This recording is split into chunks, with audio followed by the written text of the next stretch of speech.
Irmão Sebastião está fazendo aqui a sua pergunta sobre os animais limpos, que entraram em 7 pares. Isso. O que seriam esses animais?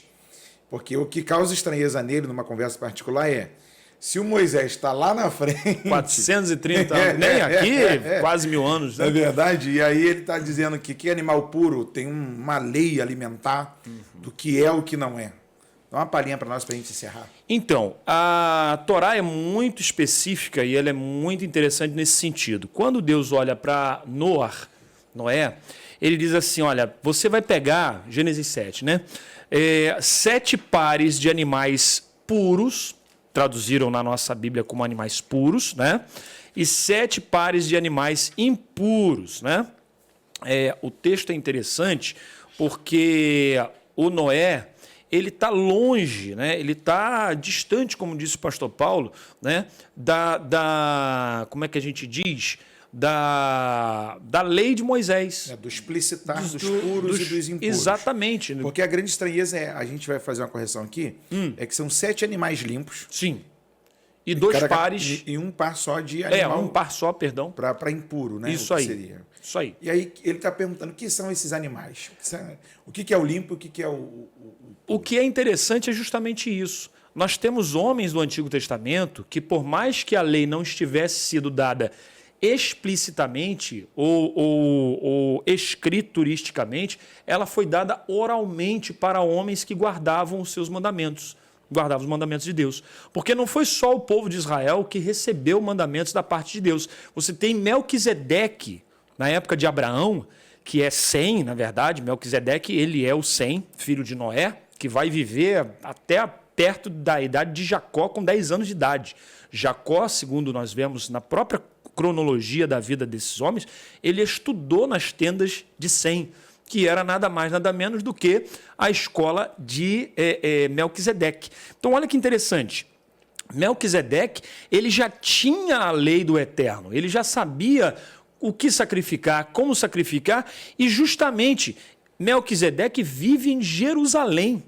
Ele é rei de Salém, no lugar que no futuro vai ser o templo de adoração a Hashem. E hoje, não é? Você pode entrar em qualquer lugar que faz arqueologia em Israel, você vai ver Rodrigo Silva, Rabino Gilberto Ventura e outros estiveram lá nas escavações onde encontraram o altar de Melquisedeque dentro de Jerusalém.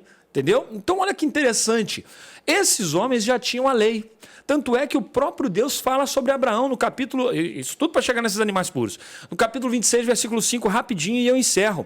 Olha o que diz a Bíblia aqui em Gênesis 26, 5. Tudo isso é porque Abraão obedeceu a minha voz, guardou a minha ordem, meus mandamentos, meus decretos e as minhas leis. Falando de 5 coisas que Abraão guardou. Ele ouviu a voz, guardou o decreto, guardou o estatuto, os preceitos e as leis. Isso fala do Pentateuco. São 5 livros maravilhosos que têm essas leis de Deus distribuídas dentro desses livros, que são 613 mandamentos. O próprio Abraão já guardava as leis que a ele cabiam guardar, ele já conhecia. Então ele também sabia o que era animal puro e o que era animal impuro, conforme a lei do Eterno.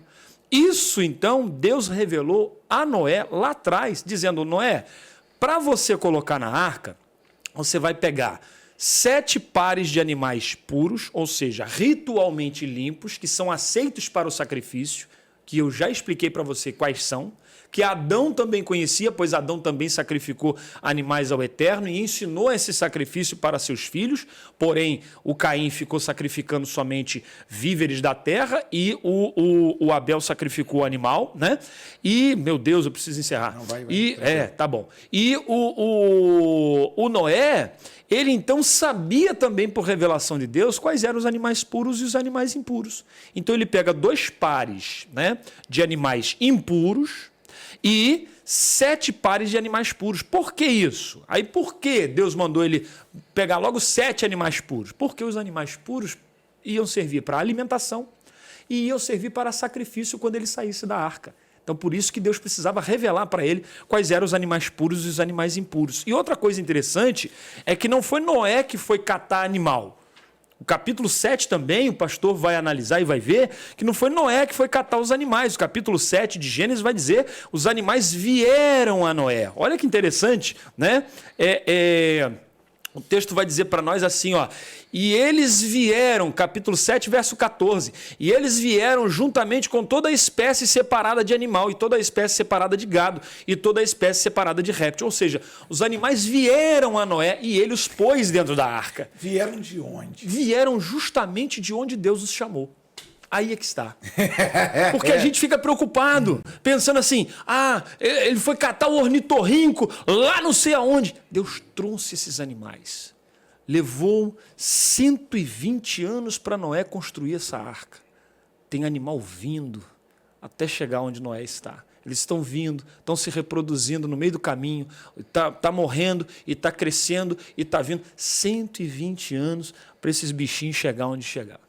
Eu li um comentário uma vez que um rabino disse que, não vou lembrar o nome do rabino, mas li na discussão da Rumash, que são 5 rabinos comentando. Olha que legal. E um deles falou assim, o Senhor deu uma ordem para animais que estavam no Gan Éden ainda. Sim, sim. E eles foram até a Noé. Foram até a Noé. Todos os animais vieram. E outra coisa, e aí fica por conta da ciência, o doutor Adalto Lourenço, que é um cientista, criacionista, e ele explica isso aqui de acordo com a ciência mesmo que nós temos hoje, não é essa ciência fajuta aí de ideologia, não, ciência mesmo, comprovada, geologia e arqueologia, ele prova por A mais B que a Terra era uma pangeia. Nesse tempo aqui de Noé, a Terra era um bloco só. Ou seja, o que é uma pangeia? Um continente só. Depois do dilúvio, ele mostra isso com gráficos e mostra isso com a geologia, né? Como ela se desenvolveu. Ele mostra que as placas tectônicas foram separando, na época do dilúvio, os continentes. Por isso que nós temos hoje continentes como nós os temos, entendeu? Mas na época do dilúvio era uma coisa só, era uma terra só. Por isso que nós temos pirâmides no Egito, mas tem pirâmide também aqui na América do Sul, e são idênticas. Nós temos hieroglifos, né, que são muito parecidos com os hieróglifos do Egito também, aqui na América do Sul. Como isso? Porque houve uma época em que os seres humanos viviam num bloco só de terra, na porção seca que Deus fez aparecer no dia da criação. E depois, com o advento do dilúvio, quando a Bíblia diz assim, e as fontes dos abismos foram abaladas, aquilo ali são os maremotos e os cataclismos que foram acontecendo e separaram a terra em continentes como nós a conhecemos hoje. E quais são os animais limpos que está autorizado ao homem comer Muito dentro da lei judaica, por exemplo? As pessoas acreditam assim, como é que dizem algumas pessoas? Poxa, é proibido comer o porco, mas um torresminho, um carrezinho, aí vem o judeu. Mas por que vocês gostam de emporcalhar a comida? Emporcalhar a comida, gente? Poxa vida. Então, o judeu, ele recebeu uma lei dietética diferente da lei dos outros demais homens. Quando você vê aqui o capítulo 9 de Gênesis, Deus dá toda a carne para o homem comer. Eu disse, agora vocês podem comer todo réptil, todo animal e tal. É interessante que, no princípio, Deus não deu nenhuma carne para o homem comer. No princípio, Deus deu toda a erva e toda a relva, tanto para o homem quanto para o animal. Não tínhamos no Jardim do Éden animais carnívoros. Isso é muito legal. Mas isso papava o Adão. Exatamente. E isso é uma promessa messiânica. Em Isaías diz que o lobo, Isaías 7 e 9, se não me falha a memória, o lobo comerá palha com o cordeiro. O leão comerá também feno, juntamente, né, com os animais que comem feno e etc. Uma víbora será pega na mão pelo menino e tal. Ou seja, Deus vai mudar novamente. Quando o Messias vier, Deus vai trazer de novo aquela pureza do Jardim do Éden. As pessoas deixarão, né, de ser. E é interessante que a ciência também comprova que o nosso organismo não foi preparado para comer carne. Foi preparado para comer legumes, né, e etc. A gente come carne hoje porque a gente cismou de comer carne uma época. Só que, do dilúvio para frente, Deus viu que os homens estavam comendo carne. Houve alguém que teve desejo da carne. Alguém viu o sacrifício, sentiu o cheiro daquela carne pegando fogo ali no sacrifício e falou, eu vou comer um pedaço desse troço aí. Foi lá, tirou e comeu, gostou e passaram a comer carne, ao ponto de comer carne crua também. E aí Deus viu aquilo e houve uma permissão de Deus. No capítulo 9 de Gênesis, nós vemos que Deus permitiu o homem agora comer todo tipo de carne. Todo tipo.